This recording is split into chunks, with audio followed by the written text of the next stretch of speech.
Bonjour, je vous présente aujourd'hui un tarot de US Game Systems que j'ai acheté sur le Salon des Arcanes de Nicolas encore. C'est l'Elemental North Tarot. Donc il y a 78 cartes et un guidebook. Il est fait par... je vous laisse lire parce que c'est .a.malade. Et illustré par Amanda Notman, visiblement. Voilà, donc c'est une assez grande boîte par contre. Je vais vous montrer au niveau... Alors derrière c'est comme ceci, je vous lirai après la traduction que j'ai faite avec mon autre téléphone. Hop, et l'intérieur, voilà, comme ceci. Donc ce qui est bien avec ce tarot, vous allez voir, c'est qu'il mélange le tarot, les illustrations du tarot avec les éléments. Je commence, ça y est, les runes. Donc les éléments, les runes, la numérologie, l'astrologie. Donc c'est vraiment intéressant, vous allez voir. Donc derrière la boîte, je vais vous lire tout de suite ce que cela dit. Je cherche sur mon autre téléphone. Hop, voilà. Alors, on vous dit: le tarot élémentaire du Nord, unique en son genre, présente un mélange fascinant de symbolisme du tarot, de runes nordiques, d'astrologie, d'éléments, excusez-moi, et de numérologie, ainsi que d'images végétales et animales. Inspiré par les significations profondes et cachées du tarot, la beauté de la nature nord-américaine et la symbolique du cosmos, le jeu est imprégné d'une sagesse ancienne, rendue accessible aux lecteurs modernes. L'illustration, comportant des bâtons de runes sur chaque carte, a été créée de manière complexe pour fonctionner de manière intuitive, à la manière des sceaux et des talismans. Découvrez les nombreux aspects de la divination que chaque carte contient dans une expérience de tarot engageante et enrichissante comme aucune autre. Donc comprend 78 cartes de tarot et un guide détaillé de 148 pages avec les significations des cartes, les corrélations, les sorts et les manifestations. Voilà. Décidément, je suis désolée, j'éternue. Quand je tousse pas, j'éternue. Non mais je vous jure. Alors, je vous cherche juste pour le livre après, tout à l'heure, les traductions. Voilà. Donc, voilà pour la boîte. Une boîte de bonne qualité. Ensuite, je vous montre le livre. Le livre est comme ceci. Hop. Tout en couleur. Donc, voilà. C'est très très joli. Et vous allez voir, les illustrations sont très originales. Là, vous avez le sommaire. Et vous avez une introduction. Alors, tout est en anglais. Alors, Elemental North Tarot a commencé avec une seule carte de tarot redessinée pour créer un tatouage. La carte de la lune a toujours été l'une de mes préférées avec ses significations cachées profondes et ses connexions cycliques naturelles. Je l'ai réimaginée pour mieux symboliser mes rêves, mes dons et mes aspirations dans la vie. J'ai fait un croquis et je l'ai apporté à ma chère amie et talentueuse tatoueuse, Amanda Notman, et je lui ai demandé si c'était quelque chose avec lequel elle pouvait travailler pour me faire un beau tatouage. Elle a sauté sur l'occasion. Satisfait du résultat, j'ai décidé de travailler sur les 77 autres cartes avec les mêmes principes et thèmes partout. Ainsi, un jeu de tarot complet a été créé. J'ai voulu incorporer certaines des couleurs, des paysages et des détails familiers du jeu traditionnel Rider-Waite-Smith dans le tarot élémentaire du Nord. Comme Amanda et moi avons grandi dans le Michigan, nous avons également inclus des plantes, des animaux et d'autres éléments naturels indigènes du Nord. Par exemple, au lieu d'un lion pour la carte force, nous avons choisi de montrer un ours. Pour chaque carte, une illustration est composée autour du symbole de l'élément, donc terre, eau, feu, air, associé à cette carte de tarot particulière. Des marques et symboles graphiques sont également représentés, notamment les suivants. Donc les runes, et donc il explique, ensuite les formes géométriques, comme l'inclusion de cercles, de points et d'autres formes. Ensuite, vous avez, hop, sur l'autre page, on vous parle des symboles. Certaines cartes des arcanes majeurs incluent des symboles astrologiques, planétaires, zodiaques, ou des constellations. La numérologie, qui est un autre thème fort de ce tarot, et que l'on retrouve dans la carte. Et enfin, l'élément, donc un symbole d'élément est le motif principal de chaque carte. Vers la fin de ce livre, à partir de la page 119, vous trouverez des informations supplémentaires sur les associations planétaires et astrologiques avec le tarot, des corrélations numérologiques et élémentaires, un guide des runes nordiques et quelques conseils sur l'utilisation du tarot pour la magie. Voilà, puis bon, après je ne vais pas tout vous lire, mais donc voilà de quoi se compose ce beau tarot. Alors là, vous avez la représentation des arcanes majeurs, et on attaque avec les arcanes majeurs. Il présente juste un petit peu ce que sont les arcanes majeurs. Et après, on arrive à la carte du fou. Vous avez la représentation de l'illustration ici, le titre, et donc vous avez... Alors je vais vous lire le fou déjà, histoire de vous montrer un petit peu ce que cela dit. Alors, le fou. Le fou représente un acte de foi aveugle. Sans voir ni même tenter d'évaluer les risques et les conséquences potentielles impliquées, le fou commence son voyage dans une totale inconscience. Dans cette carte, une souris grimpe sur une rose sans remarquer le serpent au sommet de la fleur. Pendant ce temps, le serpent est tellement attiré par la souris qu'il ne remarque pas le faucon qui fond sur lui. Cette scène est un récit édifiant pour garder la tête sur les épaules. La rose blanche symbolise les intentions pures, en particulier pour la souris qui y grimpe. Le serpent et le faucon ont également de bonnes intentions dans leur chasse. Bien que cela puisse paraître contradictoire, c'est un élément nécessaire de la nature. Tous les voyages ne sont pas forcément brillants et exaltants, mais ils occupent néanmoins une place importante dans nos vies. Les deux falaises montrent la dualité d'un autre côté, d'une autre couche, d'une autre chance de faire un acte de foi. Ensuite, vous allez avoir donc l'explication des runes présentes sur la carte. Alors, il y a la rune Autel, qui peut désigner quelqu'un qui est consumé par sa vision et ses idéaux. Le fou suit fidèlement son cœur et s'imagine que rien ne peut lui faire de mal. Vous avez la rune Agal. Alors, je ne sais pas si je l'ai dit correctement, le nom des runes. Alors, Agal symbolise les retards, les limites et les risques. Se lancer à corps perdu et faire un acte de foi aveugle peut être assez risqué. Ensuite, vous avez Anzouz, qui est lié à l'acquisition de la sagesse. Cette carte peut indiquer le début d'un voyage vers l'illumination. Tout au long de votre parcours, vous aurez à votre disposition divers enseignants qui vous guideront et vous instruiront. Puis vous avez Wunjo, qui indique que la joie entre dans votre vie, le cœur insouciant du fou. Il y a beaucoup d'excitation liée au fait de se lancer dans une nouvelle aventure. Il y a beaucoup à célébrer et une attitude positive peut certainement être utile pour donner un peu de courage. Puis vous allez avoir la rune Manaz, qui fait allusion à la protection divine et qui suggère que le fou est divinement guidé dans son voyage. Il existe une présence divine qui contribue à assurer un voyage sûr et qui aidera le fou à atteindre son plein potentiel. Je vous montrerai après la carte, parce que c'est vrai que là c'est un peu comme si je vous lisais du chinois, mais bon. Après, vous avez la connexion astrologique, donc cela va parler des symboles astrologiques qu'il y a sur la carte. Donc il y a celui du soleil, qui est associé à cette carte d'une manière légèrement ambiguë. Le 0 est un nombre et pourtant ce n'est pas vraiment un nombre. Il a le potentiel de devenir un nombre et a toujours pour objectif de n'être encore rien. Donc c'est ici, d'ailleurs, je ne vous ai même pas changé la page. De même, le soleil n'est pas une planète et il n'est pas vraiment en feu. C'est certainement une force, mais pas tout à fait ce à quoi on s'attend.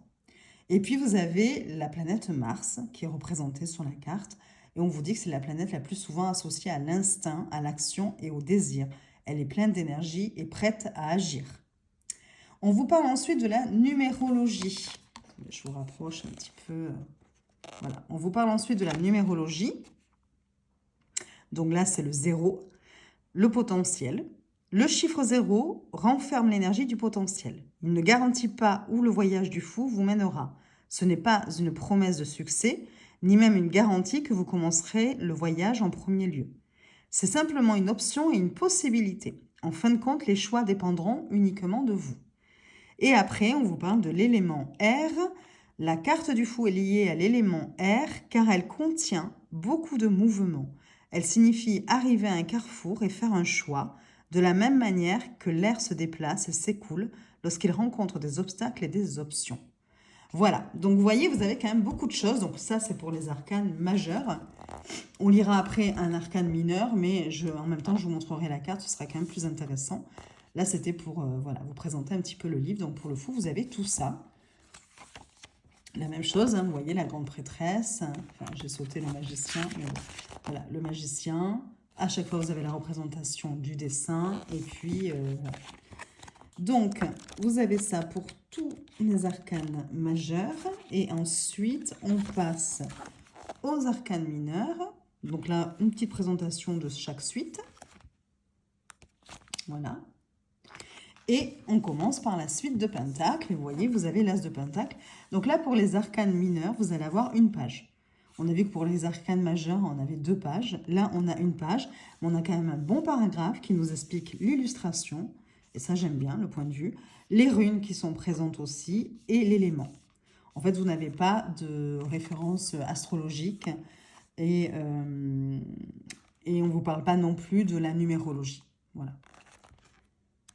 Donc voilà, vous voyez 2 de Pentacle, pareil. Après, vous allez avoir les épées, c'est la même chose.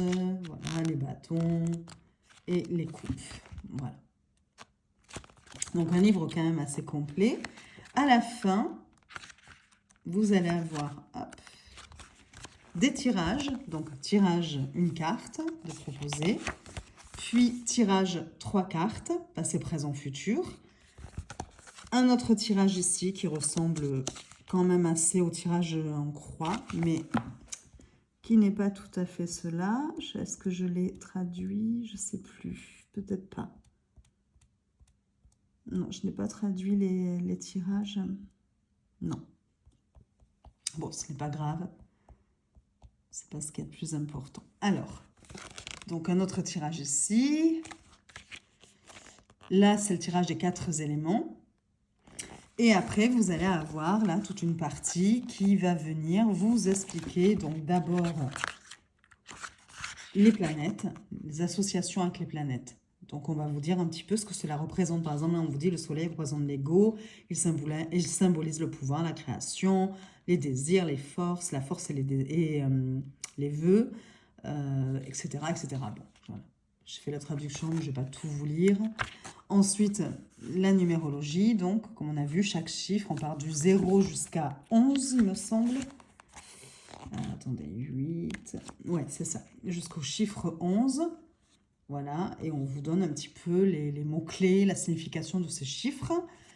Ensuite, vous avez les associations astrologiques. Donc là, on va voir les 12 signes astrologiques. Donc le bélier, qu'est-ce qu'il représente? Sa personnalité, ses qualités, ses défauts, voilà. Et vous avez ça pour tous les signes. Voilà. Après, vous avez les runes. Pareil, hein, la même chose pour les runes. À chaque fois, on vous dit ce qu'elles représentent toutes. Et puis avec le dessin à chaque fois. Donc voilà, c'est les runes nordiques. Hein. Pas les runes de sorcières. Voilà. Après, on vous explique les 4 éléments. Donc la terre, l'air, le feu et l'eau. Voilà. Et après, là, c'est la partie sorts et manifestations. Donc, comment on peut utiliser le tarot à travers des petits sorts rituels de magie. Voilà. Les bougies, vous voyez, on vous parle un petit peu de tout ça. Un petit mot au sujet de l'auteur. Donc, c'est une dame, parce que je vous disais il, mais non, pas du tout, c'est une dame. Et un petit mot au sujet de l'artiste. Voilà. Et puis des petites pages de notes. Voilà. Donc, un livre plutôt complet, bien fait. On lira à la fin un arcane mineur, un arcane ou 2, voilà. Juste pour vous montrer. Alors, on passe aux cartes. Donc, ça, c'est le dos. Moi, j'aime beaucoup le dos. Franchement, ouais. Ça fait partie de mes dos préférés. Les tranches sont neutres. Je m'éloigne un petit peu. Voilà, la qualité, c'est un US Game System. C'est sûr que bon, ce serait légèrement plus épais, ce serait pas plus mal, mais ça va quand même, hein. Et donc, voilà comment ça se présente. C'est très original, hein. Alors, attention, pour les débutants, c'est quand même plus complexe parce que faut arriver à reconnaître à quelle carte du tarot Rider-Waite-Smith cela fait référence. Alors, vous avez quand même le titre hein, sur les cartes. Vous voyez, par exemple, là, le fou. Alors, les cartes sont un peu plus petites, j'ai l'impression, qu'une taille classique de tarot. Et c'est vrai que j'en ai pas... Attendez, si je peux peut-être vous montrer. Par rapport au tarot des créatures extraordinaires de Chris Hahn. Voilà, vous voyez, elles sont... La largeur, bon, voilà, il y a très peu de différence. Par contre, au niveau de la hauteur, on a une différence quand même. Elles sont légèrement plus petites. Voilà. Alors, donc, à chaque fois, vous avez l'élément de représenter. On a vu ici que, par exemple, c'était l'élément R. Donc, vous voyez, vous avez le triangle avec le trait ici. Et puis, vous allez avoir les runes qu'on a vues tout à l'heure quand je vous ai lu. Hein. Vous avez toutes les runes ici de dessiner et qui sont expliquées dans le livre à chaque fois. Vous allez avoir ici, par exemple, la planète du Soleil, la planète Mars. Et donc, voilà, à chaque fois, vous avez tous ces éléments-là quand même. C'est ce qui rend le jeu encore plus intéressant. Et moi, j'aime beaucoup hein, ces illustrations dans le symbole de l'élément. Je trouve ça magnifique. Et puis, ça déborde en plus. Voilà, vous voyez, vous avez des roses ici qui débordent. Et j'aime beaucoup hein, ce côté-là. Donc, on retrouve ce qu'on a lu, hein, la rose blanche ici, la petite souris qui veut monter sur la rose, le serpent qui vise la souris et le faucon ou l'aigle, je ne sais plus, qui vise le serpent. Les deux falaises ici, voilà. Le magicien, donc pareil, hein, donc du coup, là, l'élément, hop, hop, ça doit être l'élément terre, je pense, si je ne vous dis pas de bêtises.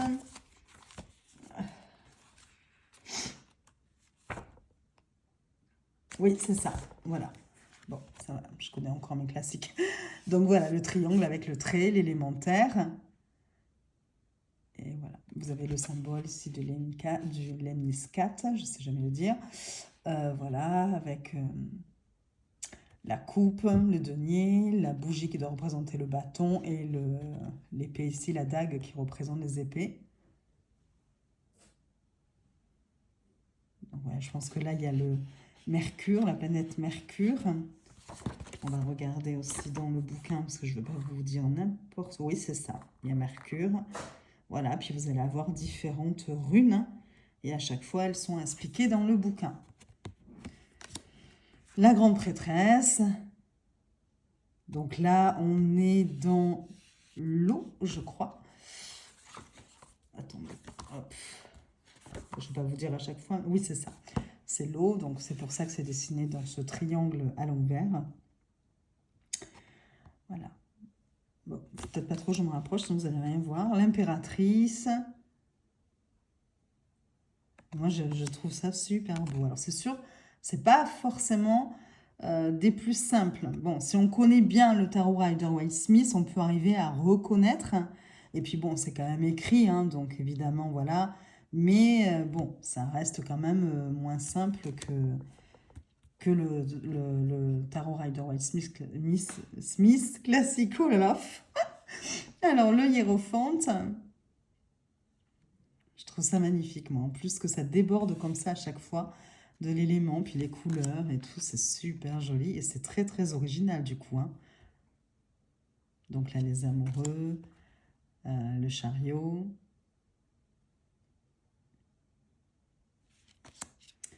La force. Donc, qui est un ours au lieu d'être un lion. Ici. L'ermite avec la lanterne.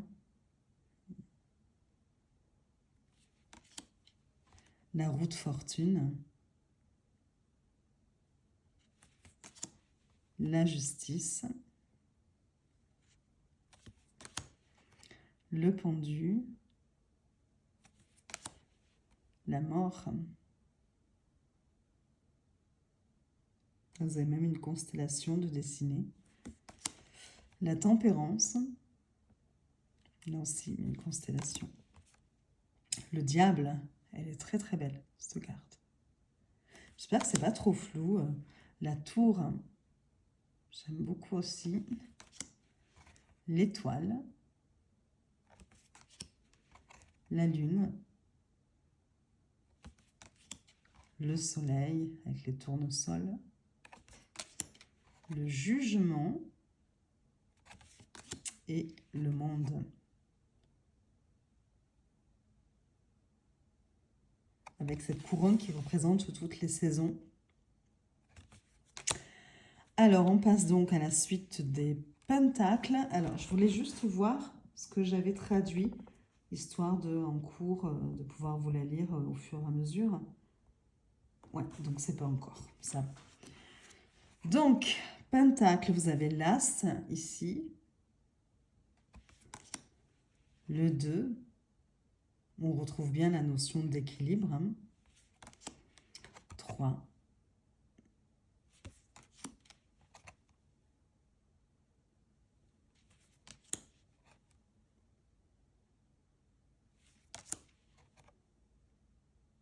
C'est super original. Et puis j'aime bien parce que je ne sais pas si vous voyez, mais la carte est comme, je sais pas, comme s'il y avait un petit peu de l'encre ici. Ça lui donne un aspect vieilli sur chaque côté. Le 9 de pentacle, le 10, le valet, le chevalier, la reine et le roi. C'est mes chiennes qui toussent derrière. Les épées, donc l'as, le 2. Je passe un peu plus vite, hein, mais bon.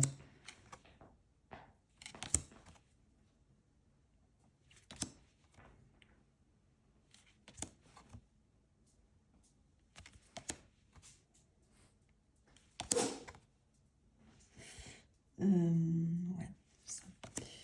Le 10 d'épée. Le valet. Le cavalier. La reine. Et le roi.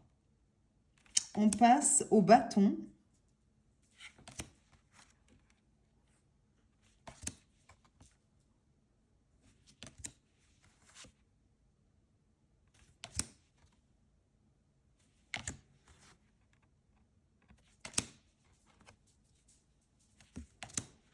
Je crois qu'il en reste à Nicolas.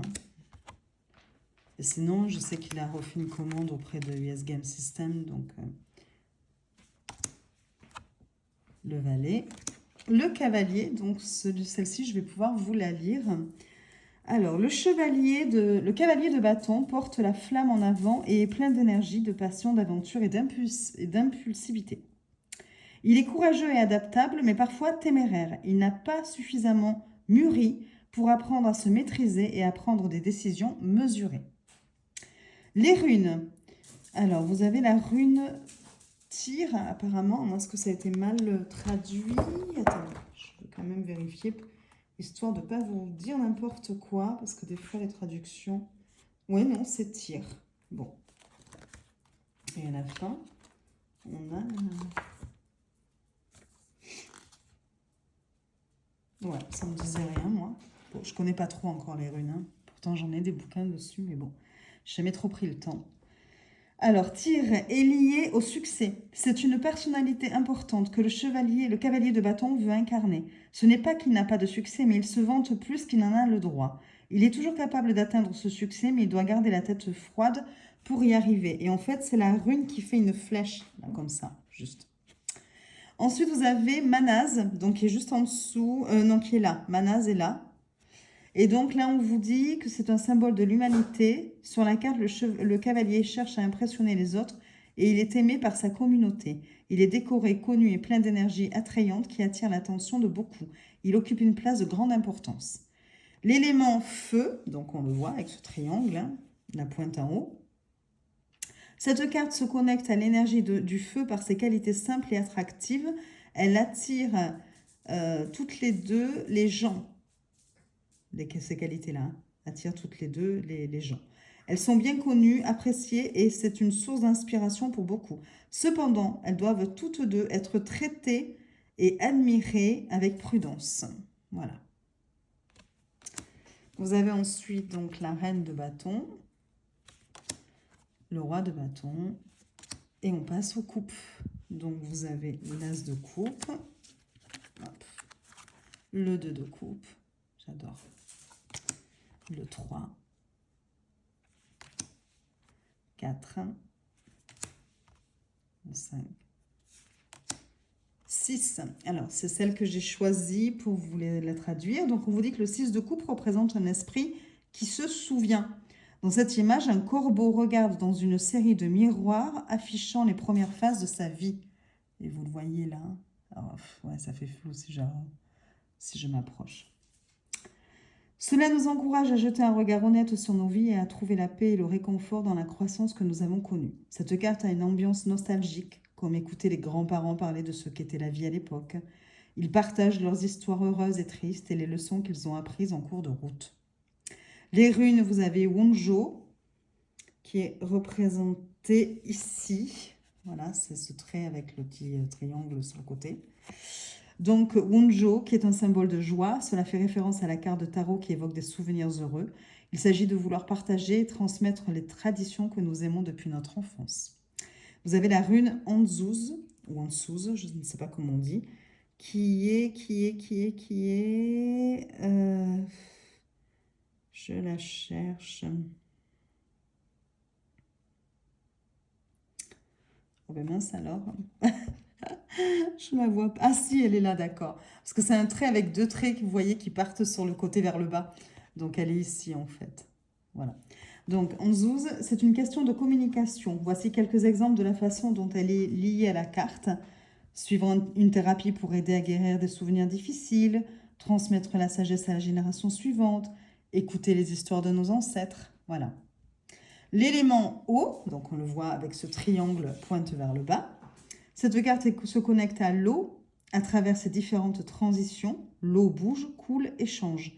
Elle est également un élément essentiel de notre vie. Notre histoire, notre sagesse et les multiples transformations que nous traversons dans notre propre vie sont similaires aux nombreuses phases que l'eau traverse.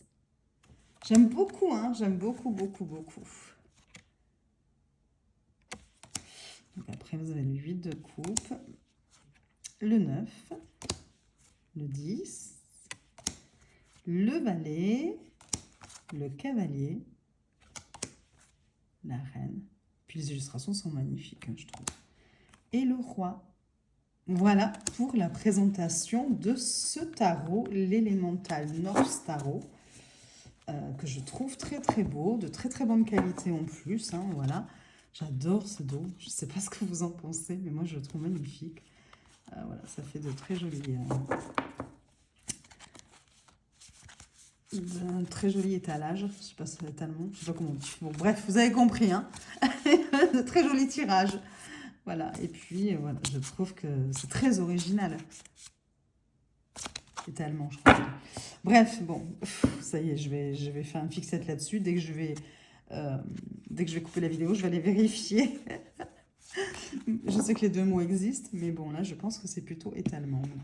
Voilà pour la présentation de ce tarot. J'espère qu'elle vous aura plu. Vous pouvez mettre en commentaire si vous connaissiez ou pas ce jeu, si vous l'avez dans votre tarothèque. Et voilà, comment vous trouvez. Je vous souhaite une belle journée. Je vous fais des bisous et je vous dis à très vite. Au revoir.